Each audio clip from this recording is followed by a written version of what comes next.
Hello everyone, welcome to Computer Science Hub.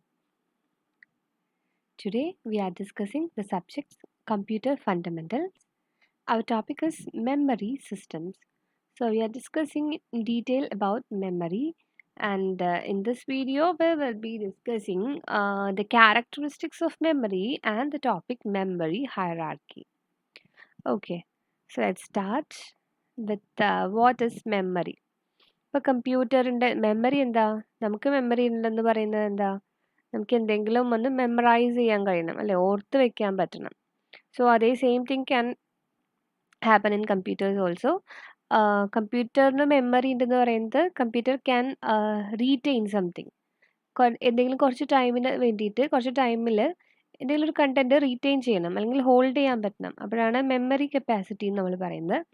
A computer data storage, മെമ്മറിയിൽ നമുക്ക് വേണമെങ്കിൽ data storage എന്ന് പറയാം, or simply cold storage or memory refers to computer components, devices, and recording media that retain digital data used for computing for some interval of time. So നമ്മൾ not ചെയ്ത് വെക്കേണ്ട രണ്ട് line എന്ന് പറയുന്നത് memory എന്ന് പറഞ്ഞാൽ ഇതാണ്. It's a computer components, components devices എന്തെങ്കിലും ആയിക്കോട്ടെ, that can retain data for some interval of time. അപ്പോൾ ഡാറ്റ റീറ്റെയിൻ ചെയ്യാനായിട്ട് ഹെൽപ്പ് ചെയ്യുന്ന കമ്പോണൻസിനെയാണ് നമ്മൾ മെമ്മറി എന്ന് പറയുന്നത്. A computer data storage provides one of the core functions of modern computer, that is information retention. So this information retention എന്ന് പറയുന്നത് കമ്പ്യൂട്ടറിൻ്റെ ഒരു കോർ ഫങ്ഷൻ ആണ്. സോ ദിസ് കോർ ഫങ്ഷൻ നമുക്ക് പ്രൊവൈഡ് ചെയ്യുന്നത് മെമ്മറിയാണ്. സോ ഫാർ നോ, അതായത് നമുക്ക് ഒരുപാട് ടൈപ്സ് ഓഫ് മെമ്മറീസ് അവൈലബിൾ ആണ്. ഇപ്പോൾ തന്നെ നമ്മൾ ഈ ഒരു കോഴ്സിൽ തന്നെ കുറച്ചധികം മെമ്മറീസിനെ പറ്റിയൊക്കെ പറഞ്ഞിട്ടുണ്ടായിരുന്നു, ജസ്റ്റ് ഒന്ന് മെൻഷൻ ചെയ്തിട്ടെങ്കിലും ഉണ്ടായിരുന്നു. രജിസ്റ്റേഴ്സ് പറഞ്ഞിട്ടുണ്ട്, റാം റോം എന്നെല്ലാം പറഞ്ഞിട്ടുണ്ടായി, ക്യാഷ് മെമ്മറി എന്ന് ജസ്റ്റ് മെൻഷൻ ചെയ്തിട്ടുണ്ടായിരിക്കും. സോ ഇതെല്ലാതും ഡിഫറെൻറ്റ് ടൈപ്സ് ഓഫ് മെമ്മറീസ് ആണ്. പക്ഷേ so far no practical universal storage medium exist and all forms of storage have some drawbacks. Okay, universal ആയിട്ടൊരു സ്റ്റോറേജ് മീഡിയം, ഐഡിയൽ ആയിട്ടൊരു storage medium നമുക്ക് പറയാനില്ല. എല്ലാം ഓക്കെ ആയിട്ടുള്ള ഒരാളില്ല. എല്ലാത്തിനും അതിൻ്റെതായ ഡ്രോബാക്സ് ഉണ്ടായിരിക്കാം, പോസിറ്റീവ്സ് ഉണ്ടായിരിക്കാം. അതുകൊണ്ട് തന്നെ computer system usually contain several kinds of storage, each with an individual purpose. So ഒരു സിംഗിൾ മെമ്മറിയിൽ ഒരു കമ്പ്യൂട്ടറിന് കാര്യമില്ല. അതുകൊണ്ട് നമ്മൾ, കാരണം ഓരോ മെമ്മറിക്കും ഓരോ അഡ്വാൻറ്റേജും ഡിസഡ്വാൻറ്റേജും ആണ്. സോ ഒരു കമ്പ്യൂട്ടർ സിസ്റ്റത്തിൽ സെവറൽ കൈൻഡ്സ് ഓഫ് സ്റ്റോറേജ് ഉണ്ടായിരിക്കും, ഓരോന്നും each with individual purpose. So we are going to discuss about the memory characteristics. അപ്പോൾ മെമ്മറി എന്താണെന്ന് പറഞ്ഞു, ഇനി characteristics of memory. The complex subject computer memory can be made manageable by classifying the memory systems according to their key characteristics. ഇപ്പോൾ memories different types ഉണ്ട്.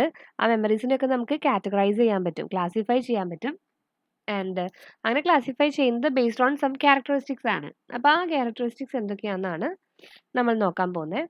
The most important characteristics are memory type, memory size, memory location, word length, addressable unit, unit of transfer, access method, performance and cost, physical type, physical characteristics, memory cycle time, data transfer rate.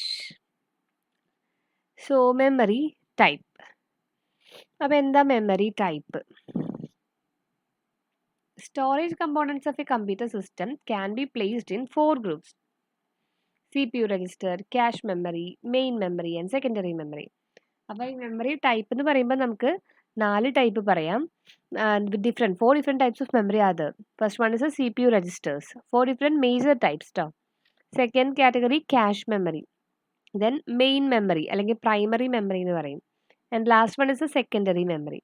So ഇതാണ് memory ടൈപ്പിൽ വരുന്ന classification. ഇനി memory size. The size of a storage component of a computer depends on its type. ഈ size എന്ന് പറയുന്നത് നമ്മളിപ്പോൾ പറഞ്ഞല്ലോ different types of 4 groups of memory ഉണ്ടെന്ന്. അപ്പോൾ അവർ ഓരോന്നിനും ഡിഫറെൻറ്റ് സൈസ് ആയിരിക്കും ഉണ്ടായിരിക്കുക. അപ്പോൾ നമ്മൾ രജിസ്റ്റേഴ്സിൻ്റെ സൈസ് പറയുകയാണെങ്കിൽ size of the CPU registers typically between 8 and 64 bits. രജിസ്റ്റേഴ്സിൻ്റെ സൈസ് 8, 16, 32 അല്ലെങ്കിൽ 12 അങ്ങനെയൊക്കെയാണ് രജിസ്റ്റേഴ്സിൻ്റെ സൈസ് പറയുക. അപ്പോൾ നോർമലി 8ൻ്റെയും 64ൻ്റെയും ഇടയിലാണ് രജിസ്റ്റേഴ്സിൻ്റെ സൈസ് ഉണ്ടാവുന്നത്.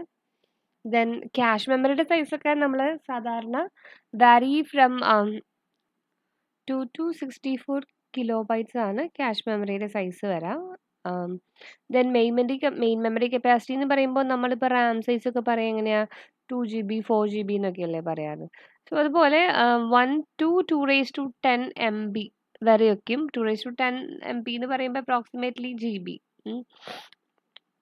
1 GB ഒക്കെയാണ് വരുന്നത് അല്ലേ. അപ്പോൾ അങ്ങനെ അത്രയും കപ്പാസിറ്റി ഒക്കെ മെയിൻ മെമ്മറിക്ക് വരാം. അതുപോലെ secondary memory ranges from several. Secondary memory ആവുമ്പോൾ ഗിഗാബൈറ്റ്സ് ടു ഫ്യൂ ടെറാബൈറ്റ്സ്, ഗിഗാബൈറ്റ്സും ടെറാബൈറ്റ്സിൻ്റെ ഒക്കെ റേഞ്ചിലാണ് സെക്കൻഡറി മെമ്മറി പറയുക. മെയിൻ മെമ്മറി എന്ന് പറയുമ്പോൾ മെഗാബൈറ്റ്സിൻ്റെയും ഗിഗാബൈറ്റ്സിൻ്റെയും MB GB റേഞ്ചിലൊക്കെയാണ് മെയിൻ മെമ്മറിയുടെ സൈസ് പറയുക. സോ അങ്ങനെ നമ്മൾ പറഞ്ഞു വന്നത് വെച്ചാൽ different storage components have different sizes. Okay, depending on its type they have different sizes. Next, the memory location. Storage components may be either internal or external to the computer. The storage location എന്ന് പറയുന്നത് CPU-ന് internal ആണോ external ആണോ എന്നുള്ളത് നോക്കിയിട്ടാണ് പറയുന്നത്. Internal memory is directly accessible by CPU registers. Cache memory and main memory are of internal memory. Okay, internal memory എന്ന് പറയുന്നത് directly accessible by CPU ആണ്. CPU-ന് ഡയറക്റ്റായിട്ട് ആക്സസ് ചെയ്യാൻ പറ്റുന്നവരാണ് ഇന്റേണൽ മെമ്മറി. അത് പറഞ്ഞാൽ രജിസ്റ്റേഴ്സ് ഉണ്ട്, ക്യാഷ് ഉണ്ട്, അതുപോലെ മെയിൻ മെമ്മറി. ഇത്രയാണ് ഇന്റേണൽ മെമ്മറി ആയിട്ട് വരിക. ആൻഡ് എക്സ്റ്റേണൽ മെമ്മറി എന്ന് പറയുന്നത് ഔട്ട്സൈഡ് സ്റ്റോറേജ് ഡിവൈസസ് അല്ലെങ്കിൽ പെരിഫറൽ ഔട്ട് സ്റ്റോറേജ് ഡിവൈസസിനെയാണ് എക്സ്റ്റേണൽ മെമ്മറി എന്ന് പറയുക. Like disk, tape that are accessible ഇത് CPU via IO controller. Okay, ഈ സംഭവങ്ങൾ സെക്കൻഡറി സ്റ്റോറേജ് ആണ് എക്സ്റ്റേണൽ മെമ്മറി എന്ന് പറയുന്നത്. അപ്പോൾ അവരെ CPU-ന് ഡയറക്റ്റായിട്ട് അവർ എക്സിക്യൂട്ട് ചെയ്യാൻ പറ്റില്ല. പക്ഷേ നടുക്കിലൊരു മീഡിയേറ്റർ വേണം. ഇൻപുട്ട് ഔട്ട്പുട്ട് കൺട്രോളർ എന്ന് പറയും, IO controller. So IO controllers ആയാണ് ഇവർക്ക് CPU-ന് കമ്മ്യൂണിക്കേറ്റ് ചെയ്യാൻ പറ്റുള്ളൂ.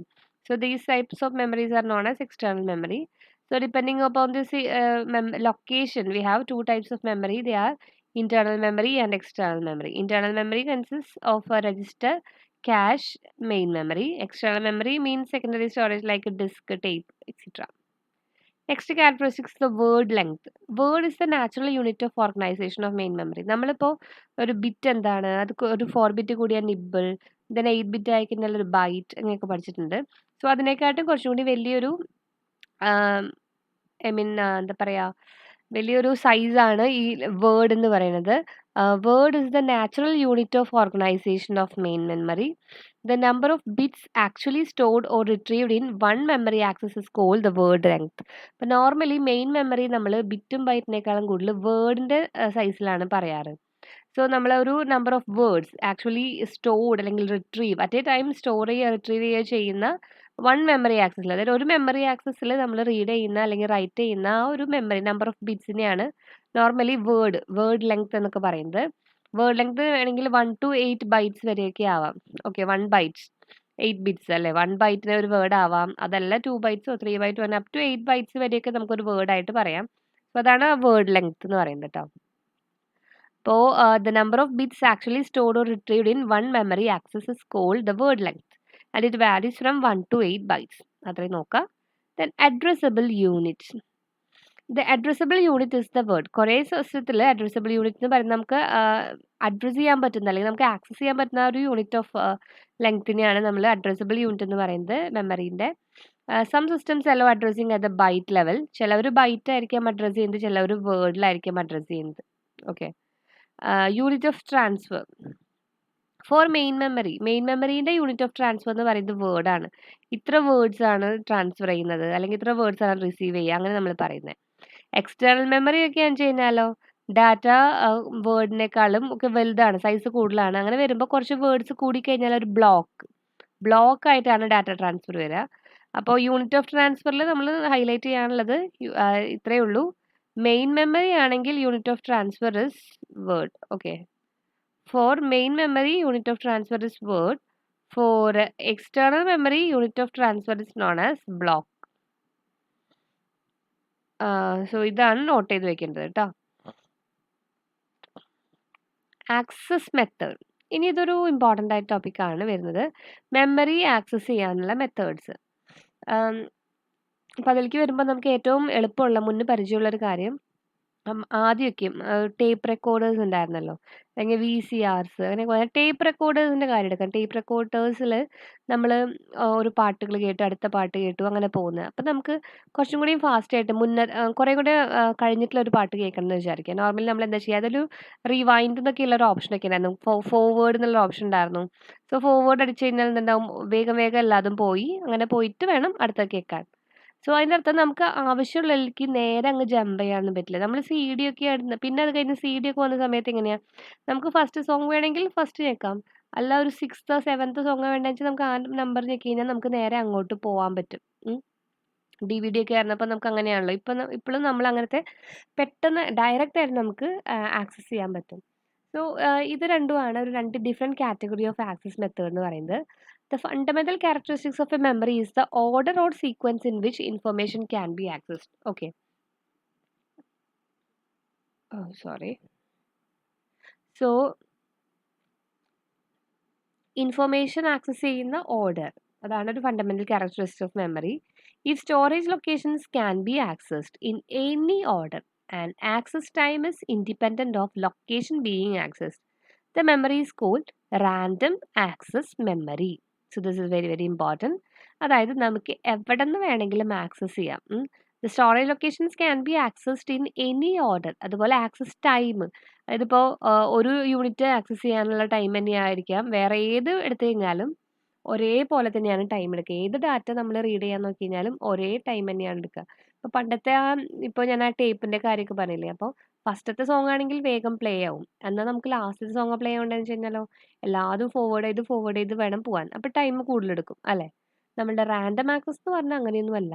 നമ്മുടെ access time is independent of the location being accessed. ഏത് ലൊക്കേഷൻ ആയിക്കോട്ടെ സെയിം ടൈമാണ്. നമുക്ക് ഡയറക്റ്റ് ആയിട്ട് ഏത് ഓർഡറിൽ വേണമെങ്കിലും എവിടെ നിന്ന് വേണമെങ്കിലും ആക്സസ് ചെയ്യാം. Next primary memory. നമ്മളുടെ പ്രൈമറി മെമ്മറി നമ്മൾ പറയുന്നുണ്ടല്ലോ, റാം എന്നൊക്കെ പറയുന്നുണ്ടല്ലോ. അപ്പോൾ അവർ ജനറലി ഈ ടൈപ്പാണ്, റാൻഡം ആക്സസ് മെമ്മറിയാണ്. Memories whose storage locations can be accessed only in certain predetermined sequence are called serial access memory.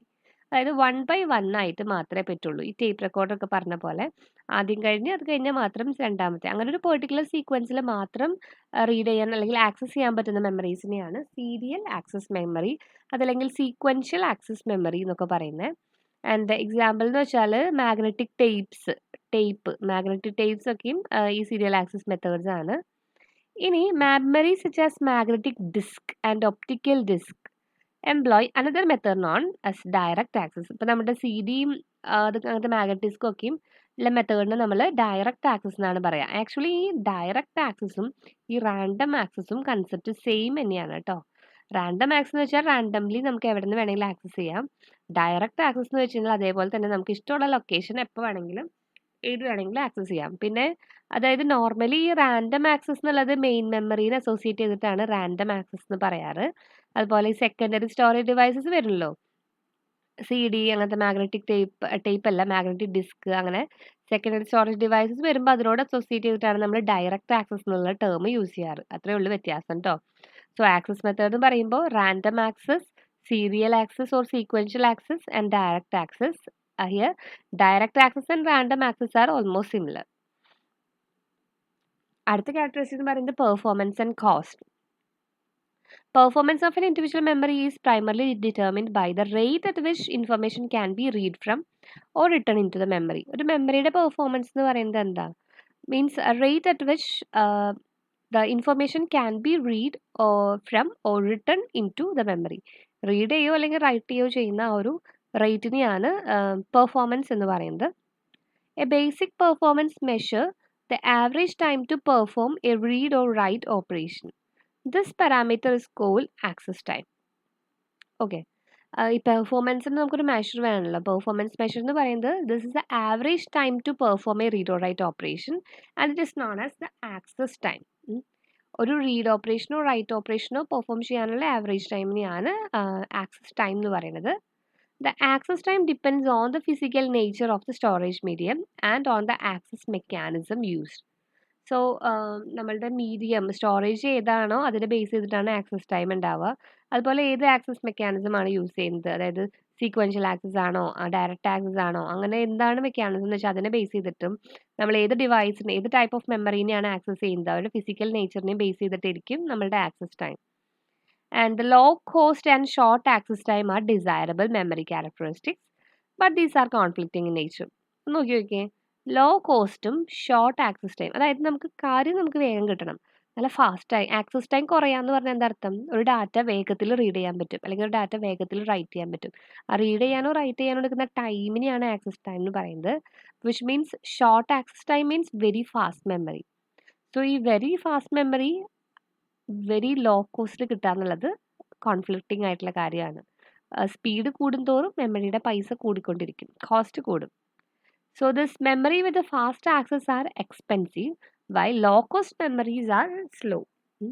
Fast access memories expensive ആണ്, അങ്ങനെയാണെങ്കിലോ ലോ കോസ്റ്റ് മെമ്മറി എടുത്തു കഴിഞ്ഞാൽ അവർ സ്ലോ ആയിരിക്കും. So these are about this performance and cost. So പെർഫോമൻസിൻ്റെ measure എന്ന് പറയുന്നത് access time ആണ്. Access time means average time to perform a read or write operation. അത്ര നോട്ട് ചെയ്താൽ മതി.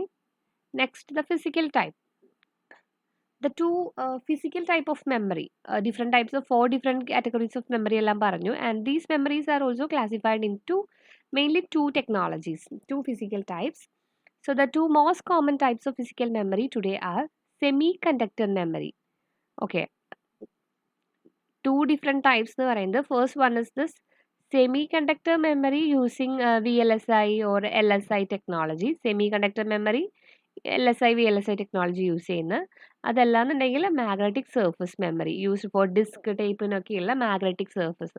So semiconductor memory and magnetic surface memory, these are the 2 types of memories available today. Okay, next characteristics is physical type കഴിഞ്ഞു. Next is physical characteristics. Physical ക്യാരക്ടറിസ്റ്റിക്സിനെ base ചെയ്ത different types of memories available ആണ്. So the memories whose contents cannot be altered. നമുക്കറിയാം contents change ചെയ്യാൻ പറ്റാത്ത മെമ്മറീനെയാണ് നമ്മൾ read only memory അല്ലെങ്കിൽ റോം എന്നൊക്കെ പറയുന്നത്. അതുപോലെ നോൺ ഇറേസബിൾ മെമ്മറി എന്നും പറയാം. കണ്ടൻസ് ചേഞ്ച് ചെയ്യാൻ പറ്റില്ല, സോ ഇറേസ് ചെയ്യാൻ പറ്റില്ല. Memories in which reading and writing can be done. ഇത് റീഡ് ചെയ്യാനും റൈറ്റ് ചെയ്യാനും ഒക്കെ പറ്റുന്ന മെമ്മറിയാണ് റീഡ് റൈറ്റ് മെമ്മറി എന്ന് പറയുന്നത്.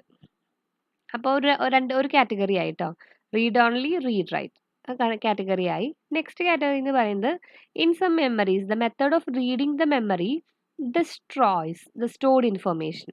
This phenomenon is called destructive read out. അടുത്ത കാറ്റഗറി മെമ്മറി എന്ന് പറയുന്നത്, അതായത് നമ്മൾ മെമ്മറിയിൽ ഒരു ഡാറ്റ റീഡ് ചെയ്യുമ്പോഴേ ആ ഡാറ്റ അങ്ങ് ഡിസ്ട്രോയ് ആയി പോകുന്ന പറയുന്നത്. സോ അങ്ങനെ വരുന്ന ഫിനോമിനോനെയാണ് ഡിസ്ട്രക്റ്റീവ് റീഡ് ഔട്ട് എന്ന് പറയുന്നത്. അത് ഈ മാഗ്നറ്റിക് കോർ മെമ്മറി എന്ന് പറഞ്ഞൊരു ടൈപ്പ് മെമ്മറി ഉണ്ട്, അതൊക്കെ ഈ ഡിസ്ട്രക്റ്റീവ് റീഡ് ഔട്ടിൽ വരുന്നതാണ്. നമുക്ക് ജസ്റ്റ് ആ ക്യാരക്ടറിസ്റ്റിക്സ് ഇതൊക്കെയാണ് ടൈപ്സ് നോക്കി വെച്ചാൽ മതി കേട്ടോ. The memories in which reading does not affect the store data have non destructive read out. Okay, destructive read out എന്താന്ന് പറഞ്ഞു, അപ്പോൾ അതിൻ്റെ ഓപ്പോസിറ്റ് ആണ് നോൺ ഡിസ്ട്രക്റ്റീവ് റീഡ് ഔട്ട് എന്ന് പറയുന്നത്. അതായത് ഡിസ്ട്രക്റ്റീവ് റീഡ് ഔട്ടിൽ നമ്മൾ റീഡ് ചെയ്യുന്നതിനനുസരിച്ചിട്ട് ഡാറ്റ ലോസ് ആയിക്കൊണ്ടിരിക്കുകയാണ്, ഡിസ്ട്രോ ആയിക്കൊണ്ടിരിക്കുകയാണ്. നോൺ ഡിസ്ട്രക്റ്റീവിലാവുമ്പോൾ റീഡിങ് മറ്റേ ഇത് സ്റ്റോർ ഡാറ്റേനെ എഫക്റ്റ് ചെയ്യുന്നില്ല. അത് നോൺ ഡിസ്ട്രക്റ്റീവ് റീഡ് ഔട്ട്. ഇനി ഡിസ്ട്രക്റ്റീവ് റീഡ് ഔട്ട് മെമ്മറി എന്ന് വെച്ച് കഴിഞ്ഞാൽ നമ്മൾ റീഡ് ചെയ്യുമ്പോൾ ഡാറ്റ പോവുമല്ലേ. So each read operation must be followed by a write operation that restores the original state of the memory. അതല്ലെങ്കിൽ റീഡ് ചെയ്ത് കഴിഞ്ഞാൽ ഡാറ്റ ഡിസ്റ്റോർട്ടഡ് ആയി പോകും. സോ അതിന് പകരം ഒരു റീഡിങ് കഴിഞ്ഞാൽ അപ്പം തന്നെ നമ്മൾ റൈറ്റ് ചെയ്യും. That write operation restores the original state of the memory. ഇനി അടുത്ത ഫിസിക്കൽ ക്യാരക്ടറിസ്റ്റിക്സ് പറയുന്നത് എന്താ വെച്ച് കഴിഞ്ഞാൽ, ചില മെമ്മറീസ്, അതായത് നോർമലി നമ്മൾ കപ്പാസിറ്റർ ഒക്കെ യൂസ് ചെയ്യുന്ന മെമ്മറീസ് ആണ്. കപ്പാസിറ്റർ എന്താണെന്ന് വെച്ചാൽ, കപ്പാസിറ്ററിൽ ഒരു ഡാറ്റ ഹോൾഡ് ചെയ്യുക എങ്ങനെയാണ്, ചാർജ് ആയിട്ടാണ് ഡാറ്റ ഹോൾഡ് ചെയ്യുക. കപ്പാസിറ്ററിൽ ചാർജ് സ്റ്റോർ ചെയ്യാനുള്ള കപ്പാസിറ്റി ഉണ്ട് കപ്പാസിറ്റർ. അപ്പോൾ അതിനൊരു ചാർജ് ഹോൾഡ് ചെയ്യും, അതായത് either 1 or 0 എന്താണെന്ന് വെച്ചാൽ അത് ഹോൾഡ് ചെയ്യും. ആൻഡ് കുറച്ച് സമയം കഴിയുമ്പോൾ ഈ ചാർജ് ഓട്ടോമാറ്റിക്കലി അങ്ങ് ഡീക്കേ ആയി തുടങ്ങും. അതാണ് കപ്പാസിറ്ററിൻ്റെ ഒരു പ്രോബ്ലം. സോ അങ്ങനെ ഡീക്കേ അതിനകത്തുള്ള കണ്ടൻസ് ചിലപ്പോൾ ഇല്ലാണ്ടാവാം. ആൻഡ് ഈ കപ്പാസിറ്ററിനെ നമുക്ക് വീണ്ടും റീചാർജ് ചെയ്യാൻ പറ്റും, വീണ്ടും ചാർജ് ചെയ്യാൻ പറ്റും. അതിനെ റീഫ്രഷിംഗ് എന്നാണ് പറയുക. സോ അത് ഇനീഷ്യൽ സ്റ്റേറ്റിലായിട്ട് തന്നെ വീണ്ടും പൊക്കോളും. സോ അങ്ങനെ ഒരു കൺസെപ്റ്റാണ് ഇനി പറയാൻ പോകുന്നത്. Certain memory devices have the property that is stored 1 becomes 0. അതായത് സ്റ്റോർ ചെയ്തിട്ടുള്ള ഒരു വാല്യൂ ചിലപ്പോൾ 0 ആയി പോവാണ്, or vice versa, due to some physical decay process. ഈ ഫിസിക്കൽ ഡീകേ പ്രോസസ് ആണ് എക്സാമ്പിളാണ് ഞാൻ പറഞ്ഞത്. ഇപ്പോൾ കപ്പാസിറ്റർ ഒക്കെ ആണെങ്കിൽ ചാർജസ് ആയിട്ടായിരിക്കും അത് സ്റ്റോർ ചെയ്യുന്നത്. അങ്ങനെ വരുമ്പോൾ കുറച്ച് കഴിയുമ്പോൾ ചാർജസ് ഓട്ടോമാറ്റിക്കലി ഡിസ്ചാർജ് ആവും. അങ്ങനെ ഡിസ്ചാർജ് ആകുമ്പോൾ ഡാറ്റാസ് ലോസ് ആവാനുള്ള ചാൻസ് ഉണ്ട്.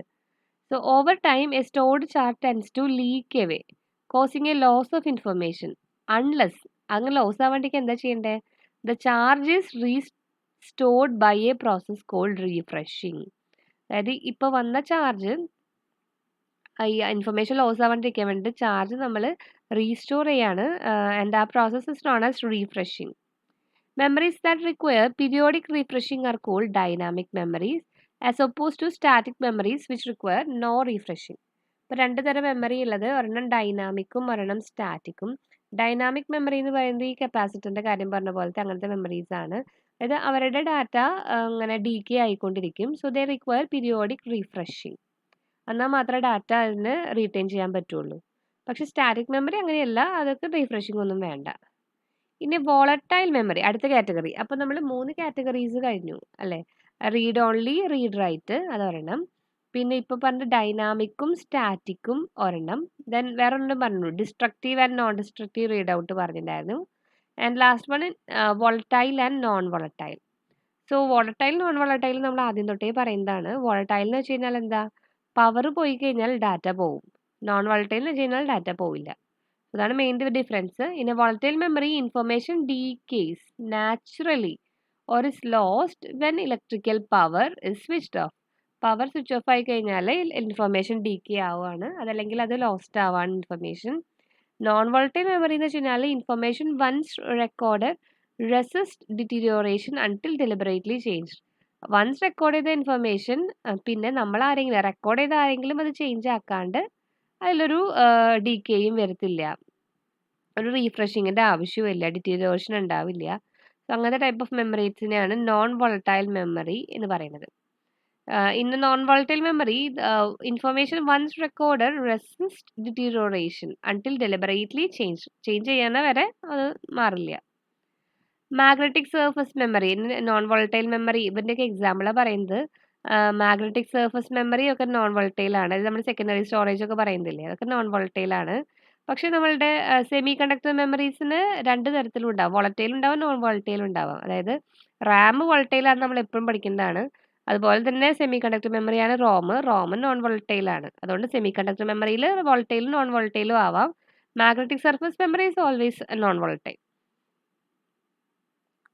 അടുത്തത് എന്താ? Memory cycle time. അടുത്ത ക്യാരക്ടറിസ്റ്റിക്സ് ആണ് പറയുന്നത്. മെമ്മറി സൈക്കിൾ ടൈം എന്ന് വെച്ച് കഴിഞ്ഞാൽ ഒരു മെമ്മറി ആക്സസ് ചെയ്തു, ദെൻ അടുത്ത മെമ്മറി ആക്സസ് ചെയ്യുന്നതിൻ്റെ ഇടയിലുള്ള ടൈം. ഒരു മെമ്മറി ആക്സസ് തുടങ്ങി അടുത്ത ആക്സസ് തുടങ്ങുന്നതിന് ഇടയിലുള്ള ടൈമിനെയാണ് മെമ്മറി സൈക്കിൾ ടൈം എന്ന് പറയുന്നത്. The time between the start of one memory access to the time when the next access can be started. അപ്പം അങ്ങനെ പറയുമ്പോൾ ആക്സസ് ടൈം എന്താ നമ്മൾ പറഞ്ഞു. ആക്സസ് ടൈം എന്താ? ഒരു റീഡോ റൈറ്റോ ഓപ്പറേഷൻ കംപ്ലീറ്റ് ആക്കാനുള്ള ടൈമാണ് ആക്സസ് ടൈം. അപ്പോൾ ഒരു മെമ്മറി ആക്സസ് എന്ന് പറയുന്നത് ഒരു റീഡോ റൈറ്റോ എന്തെങ്കിലും ആയിരിക്കും. ഒരു മെമ്മറി ആക്സസിന് വേണ്ട ടൈമാണ് ആക്സസ് ടൈം. അപ്പോൾ ഓട്ടോമാറ്റിക്കലി നമ്മൾ ചിന്തിക്കാം മെമ്മറി സൈക്കിൾ ടൈം എന്താണ് വ്യത്യാസം. ഒരു മെമ്മറി ആക്സസിൻ്റെ ടൈം കഴിഞ്ഞാൽ അപ്പം തന്നെ അടുത്ത മെമ്മറി ആക്സസ് തുടങ്ങില്ലേ? ആൻഡ് ചില കേസിൽ തുടങ്ങില്ലാണ്ടിരിക്കാം. ചില ലൈറ്റൻസീസ്, എന്തെങ്കിലുമൊക്കെ എറേഴ്സോ ലൈറ്റൻസീസോ ഒക്കെ വരുന്നുണ്ടെങ്കിൽ ഒരു മെമ്മറി ആക്സസ് കഴിഞ്ഞ് അടുത്ത മെമ്മറി ആക്സസിലേക്ക് എന്തെങ്കിലും കുറച്ച് ഗ്യാപ്പ് ഉണ്ടാവും. അതുകൊണ്ടാണ് മെമ്മറി സൈക്കിൾ ടൈം എന്നുള്ളൊരു ടേമും കൂടി കൊണ്ടുവന്നത്, rather than this access time. So this memory cycle time will be longer than that of access time in most cases. So this memory cycle time is equal to access time. Access time എന്താ? ഒരു റീഡോ റൈറ്റിന് വേണ്ട time plus any additional time. ഒരു ഒരു memory cycle, memory access തുടങ്ങി അത് memory access ചെയ്യാൻ വേണ്ട ടൈമാണ് ആക്സസ് ടൈം. അതിൻ്റെ കൂടെ എന്തെങ്കിലുമൊക്കെ അഡീഷണൽ ഒക്കെ ഉണ്ടാക്കി അത് കഴിഞ്ഞിട്ട് വേണം പുതിയ ആക്സസ് തുടങ്ങാൻ. സോ ആ ഒരു ടൈമിനെയാണ് നമ്മൾ മെമ്മറി സൈക്കിൾ ടൈം, ആ ടോട്ടൽ ടൈമിനെയാണ് മെമ്മറി സൈക്കിൾ ടൈം എന്ന് പറയുന്നത്. ഡാറ്റ ട്രാൻസ്ഫർ റേറ്റ് എന്താ? Rate at which the datas are transferred. The maximum amount of information that can be transferred to or from the memory per unit time is called data transfer rate or bandwidth എന്ന് പറയും. Internet ഒക്കെ use ചെയ്യുമ്പോൾ bandwidth എന്ന term നമ്മൾ പറയാറുണ്ട്. Bandwidth കൂടുതൽ വേണം കിട്ടണമെങ്കിൽ, ബാൻഡ്വിഡ്ത്ത് ലോ ആണെന്ന് വെച്ച് കഴിഞ്ഞാൽ കിട്ടില്ല എന്നൊക്കെ പറയാറുണ്ട്. സോ എന്ന് വെച്ച് കഴിഞ്ഞാൽ എന്താ? അതായത് എത്ര ബിറ്റ്സ് നമ്മൾ ഡാറ്റയാണല്ലോ ഇതിൽ കൂടെ ട്രാവൽ ചെയ്യുന്നത്. അപ്പോൾ ആ ഡാറ്റയിൽ മാക്സിമം എത്ര ഡാറ്റ പോകും, മാക്സിമം എത്ര ബിറ്റ് പോകും. അങ്ങനെ കൂടുതൽ ബിറ്റ് പോയാലാണ് നമുക്ക് കൂടുതൽ കമ്മ്യൂണിക്കേഷൻ നടക്കുകയുള്ളൂ. അപ്പോഴാണ് സ്പീഡ് കൂടുതൽ കിട്ടുന്നത്. അതേപോലത്തെ കൺസെപ്റ്റ് തന്നെയാണ് ഡാറ്റ ട്രാൻസ്ഫർ റേറ്റ് എന്ന് വെച്ച് കഴിഞ്ഞാൽ the maximum amount of information that can be transferred to or from the memory per unit time is called data transfer rate. മെമ്മറിയിൽ നിന്ന് റീഡ് ചെയ്യാനോ റൈറ്റ് ചെയ്യാനും മറ്റേ ടൈം പറ്റുന്ന മാക്സിമം എമൗണ്ട് ഓഫ് ഇൻഫർമേഷനെയാണ് ഡാറ്റ ട്രാൻസ്ഫർ റേറ്റ് എന്നോ bandwidth എന്നോ ഒക്കെ പറയുന്നത്. അപ്പോൾ നമ്മളുടെ ഇത് കഴിഞ്ഞു കേട്ടോ. ഇത്രയായിരുന്നു മെമ്മറി ക്യാരക്ടറിസ്റ്റിക്സ്. അത്യാവശ്യം കുറച്ച് മെമ്മറി ക്യാരക്ടറിസ്റ്റിക്സ് നമ്മൾ നോക്കിയിട്ടുണ്ട്. ഇനി അടുത്ത ടോപ്പിക്കാണ് ദ മെമ്മറി ഹൈറാർക്കി. നമ്മൾ മുന്നേ പറഞ്ഞു ഒരു യൂണിവേഴ്സൽ മെമ്മറി ഒന്നും അവൈലബിൾ അല്ല. എല്ലാ അഡ്വാൻറ്റേജസും മാത്രമുള്ളൊരു മെമ്മറി ഒന്നും ഇല്ല. എല്ലാ മെമ്മറിക്കും അതിൻ്റെതായ അഡ്വാൻറ്റേജും ഡിസഡ്വാൻറ്റേജും ഉണ്ടായിരിക്കും. അതുകൊണ്ട് തന്നെ ഒരു മെമ്മറി സിസ്റ്റത്തിൽ ഒരു മെമ്മറി അല്ല, പക്ഷെ കുറേ മെമ്മറീസ് ഒരുമിച്ചാണ് വർക്ക് ചെയ്യുന്നത്. ആസ് എ ഹോൾ നമുക്ക് എല്ലാതും കിട്ടും. ഒറ്റയ്ക്കൊറ്റയ്ക്ക് നോക്കുമ്പോൾ ഓരോന്നിനും അഡ്വാൻറ്റേജും ഡിസഡ്വാൻറ്റേജും ഉണ്ടായിരിക്കും. So the goal of any memory system is to provide adequate storage capacity with an acceptable level of performance and cost. So നമുക്ക് വേണ്ടത് എന്താ? സ്റ്റോറേജ് കപ്പാസിറ്റി അത്യാവശ്യം വേണം. അതുപോലെ തന്നെ നമ്മുടെ പെർഫോമൻസും കോസ്റ്റും രണ്ടും ആക്സെപ്റ്റബിൾ ആയിരിക്കണം. പെർഫോമൻസ് കൂടുതലും വേണം, കോസ്റ്റ് അത്ര കൂടാനും പാടില്ല. One can achieve this goals by employing. ഒരു മെമ്മറിയോട് എന്തായാലും ഇതൊക്കെ കിട്ടില്ല, കാരണം ഇതെല്ലാം കോൺഫ്ലിക്റ്റിംഗ് ആണ്. So employing several memory types employ ചെയ്യാം with different cost performance ratios that are organised to provide a high average performance at a low average cost per bit. Okay, അപ്പോൾ നമ്മൾ കുറേ സെവറൽ മെമ്മറി ടൈപ്സ് യൂസ് ചെയ്യാണ്. ഓരോന്നിനും different cost performance ratio ഒക്കെയാണ് ഉണ്ടാവുക. And ഇതെല്ലാം കൂടിയിട്ട് നമുക്ക് ഒരു ആവറേജ് പെർഫോമൻസ്, ഹൈ ആവറേജ് പെർഫോമൻസും കിട്ടും, ലോ ആവറേജ് കോസ്റ്റും കിട്ടും. ഓക്കെ, അപ്പോൾ ചില മെമ്മറീൻ്റെയൊക്കെ കോസ്റ്റ് കൂടുതലായിരിക്കും, ചില മെമ്മറീൻ്റെ കോസ്റ്റ് കുറവായിരിക്കും. പക്ഷെ ഓൺ ആൻ ആവറേജ് നോക്കുമ്പോൾ നമ്മളുടെ കോസ്റ്റ് ലോ ആയി കിട്ടിയാൽ മതി. സ്പീഡിൻ്റെ കാര്യം അതുപോലെ തന്നെ. സ്പീഡ് നമുക്കൊരു ആവറേജ് നോക്കുമ്പോൾ പെർഫോമൻസ് കൂടുതൽ കിട്ടിയാൽ മതി, ഹൈ കിട്ടിയാൽ മതി. The objective of this memory hierarchy organisation is to achieve a good trade off between cost, storage capacity and performance for the memory system as a whole. ഇവിടെയാണ് difference. ഞാൻ പറഞ്ഞല്ലോ, ഒരൊറ്റ മെമ്മറിയോട് നമുക്ക് എല്ലാം കിട്ടില്ല. അതുകൊണ്ട് തന്നെ നമ്മൾ എല്ലാ മെമ്മറിയും cost, storage capacity, performance for the memory system as a whole. അപ്പം ഇതാണ് നമ്മളുടെ മെമ്മറി ഹൈറാർക്കി. മെമ്മറി ഹൈറാർക്കിയിൽ നോക്കിയേ, ഒരൊറ്റ മെമ്മറി കൊണ്ട് ഞാൻ പറഞ്ഞല്ലോ, ഒരൊറ്റ മെമ്മറി കൊണ്ട് നമുക്ക് കാര്യം നടക്കില്ല എന്ന് പറഞ്ഞു. ഡിഫറെൻറ്റ് ടൈപ്സ് ഓഫ് മെമ്മറീസ് വേണം. ഈ മെമ്മറീസ് അറേഞ്ച് ചെയ്തിരിക്കുകയാണ്. അപ്പോൾ ആദ്യത്തെ നോക്കിക്കഴിഞ്ഞാൽ നമുക്ക് മാഗ്നറ്റിക് ടേപ്പ് കാണാം അല്ലേ? താഴെ മാഗ്നറ്റിക് ടേപ്പ് ആണ് ഏറ്റവും താഴെ. അതിന് മേലെ മാഗ്നറ്റിക് ഡിസ്ക് ഉണ്ട്, then optical disk, RAM, cache, registers. ഇവിടെ റാമിന് പകരം പ്രൈമറി മെമ്മറിന്ന് എഴുതി കഴിഞ്ഞാലും സെയിം തന്നെയല്ലേ. റാം എന്ന് പറയുന്നത് നമ്മുടെ പ്രൈമറി മെമ്മറി ആണല്ലോ. അപ്പോൾ ഇവിടെ ഈ ആരോസ് കണ്ടത് എന്താ? അതായത് സ്പീഡ് കോസ്റ്റും ഇങ്ങോട്ട് പോകുമ്പോൾ താഴെ നിന്ന് മേലോട്ട് പോകുമ്പോൾ സ്പീഡും കോസ്റ്റും ഇൻക്രീസ് ചെയ്യും. ആൻഡ് മേലെ നിന്ന് താഴോട്ട് വരുമ്പോൾ സ്റ്റോറേജ് സൈസ് ഇൻക്രീസ് ചെയ്യും. ഓക്കെ, അപ്പം 3 ഫാക്ടറാണ് ഉള്ളത് മെമ്മറി ഹൈറാർക്കിയിൽ. അതായത് സ്പീഡ്, കോസ്റ്റ്, സ്റ്റോറേജ്. സ്പീഡ് എന്ന് പറയുമ്പോൾ നമ്മുടെ ആക്സസ് ടൈം നമ്മൾ പറയുന്നത്. സ്പീഡ് കൂടണം, കോസ്റ്റ് എന്ത് വേണ്ടേ? കുറയണം, സ്റ്റോറേജ് കൂടണം. ഇതാണ് നമ്മളുടെ ആവശ്യം. അങ്ങനെ ഒരു മെമ്മറി നമുക്കിവിടെ കിട്ടില്ല. പക്ഷെ ഈ ഒരു മെമ്മറി ഹൈറാർക്കി എടുത്ത് നോക്കിക്കഴിഞ്ഞാൽ മേലേക്ക് പോകും തോറും കോസ്റ്റ് കൂടിക്കൊണ്ടേ ഇരിക്കുകയാണ്, സ്പീഡ് കൂടിക്കൊണ്ടേ ഇരിക്കുകയാണ്. താഴേക്ക് വരും തോറും കോസ്റ്റും കുറയും, സ്റ്റോറേജ് സൈസ് കൂടും, പക്ഷെ സ്പീഡ് കുറയും. അപ്പോൾ ഏറ്റവും സ്പീഡുള്ള, ഏറ്റവും ആക്സസ് ടൈം കുറഞ്ഞ, ഏറ്റവും നല്ല സ്പീഡുള്ള ആൾക്കാരാണ് കമ്പ്യൂട്ടർ രജിസ്റ്റേഴ്സ്. CPU-നുള്ളിൽ തന്നെ ഉള്ളതാണ് കമ്പ്യൂട്ടർ രജിസ്റ്റേഴ്സ്. ആൻഡ് അവരുടെ സൈസ് വളരെ ചെറുതായിരിക്കും, പക്ഷേ കോസ്റ്റ് വളരെ കൂടുതലായിരിക്കും. ഏറ്റവും കൂടുതലായിരിക്കും രജിസ്റ്റേഴ്സിന്. അതിൻ്റെ താഴെയാണ് ക്യാഷ് മെമ്മറി എന്ന് പറയുന്നത്. മെയിൻ മെമ്മറിക്കും രജിസ്റ്റേഴ്സിനും ഇടയിലുള്ള ആളാണ് ക്യാഷ്. അപ്പോൾ ക്യാഷിൻ്റെ സൈസ് എന്ന് പറഞ്ഞാൽ രജിസ്റ്റേഴ്സിനെക്കാട്ടും കുറച്ച് വലുതാണ് ക്യാഷ്. എന്നാൽ സ്പീഡും കൂടുതലാണ്. സ്പീഡ് രജിസ്റ്റേഴ്സിനെക്കാട്ടും കുറവ്, റാമിനേക്കാളും കൂടുതൽ. അങ്ങനെയാണ് അറേഞ്ച്മെൻറ്റ്. ആൻഡ് സൈസ് ഇതുപോലെ രജിസ്റ്റേഴ്സിനെക്കാട്ടും കുറച്ചും കൂടി വലുതാണ് ക്യാഷ്. അപ്പോൾ ഈ ഒരു ഫിഗർ വരച്ചു കഴിഞ്ഞാൽ തന്നെ നമുക്ക് എല്ലാതും എക്സ്പ്ലെയിൻ ചെയ്യാൻ കിട്ടും.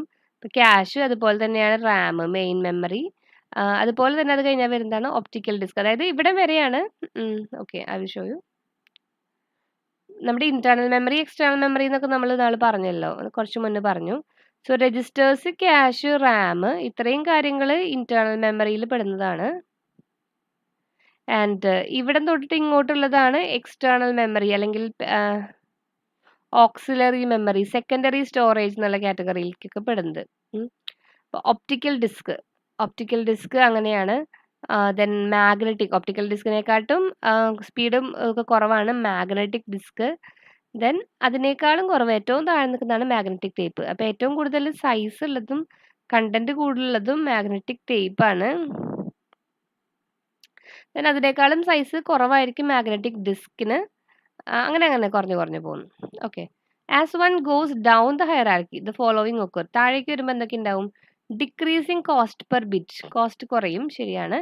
കപ്പാസിറ്റി കൂടും. ഇത് ഈ ഫിഗർ കണ്ടാറോടെ ട്രയാങ്കിളിന്റെ ബോട്ടം സൈഡാണ് വലുതായിട്ട് വരുന്നത് അല്ലേ. So the capacity will increasing capacity, increasing access time താഴേക്ക് വരുന്നതോറും സ്പീഡ് കുറയും അല്ലേ. അതായത് താഴേക്ക് വരുന്നതോറും ആക്സസ് ടൈം കൂടിക്കൊണ്ടിരിക്കും. Decreasing frequency of access of the memory by the CPU. അടുത്ത കാര്യം എന്ന് വെച്ച് കഴിഞ്ഞാൽ CPU ഏറ്റവും കൂടുതൽ ഇന്ററാക്ട് ചെയ്യുക ഇയാളായിട്ടാണ്. CPU ഉള്ളിലിരിക്കുന്ന ആളാരാ? രജിസ്റ്റേഴ്സ്. CPU ഏറ്റവും കൂടുതൽ ഇന്ററാക്ട് ചെയ്യുന്ന മെമ്മറി രജിസ്റ്റേഴ്സ് ആണ്. രജിസ്റ്റേഴ്സ് കഴിഞ്ഞാൽ പിന്നെ ക്യാഷിനോട് ചോദിക്കും, ക്യാഷിന് കിട്ടിയില്ലെങ്കിൽ റാമിനോട് ചോദിക്കും, അതായത് മെയിൻ മെമ്മറിയിൽ. അവിടെ നിന്ന് കിട്ടിയില്ലെങ്കിൽ മാത്രമാണ് നമ്മൾ ഈ സെക്കൻഡറി മെമ്മറിയിലേക്കൊക്കെ പോകുന്നത്. സോ അതുകൊണ്ട് താഴേക്ക്, ഇവിടെ നിങ്ങൾ താഴേക്ക് വരുന്നതോറും CPU ആക്സസ് ചെയ്യുന്ന ഫ്രീക്വൻസി കുറവായിരിക്കും. The decreasing frequency of access of the memory by the CPU. The smaller, more expensive memories are supplemented by larger, cheaper and slower memories. So this is the concept of memory hierarchy. So in this video we have discussed about memory, the characteristics of memory and the memory hierarchy. Okay, hope the concept is clear. Thank you.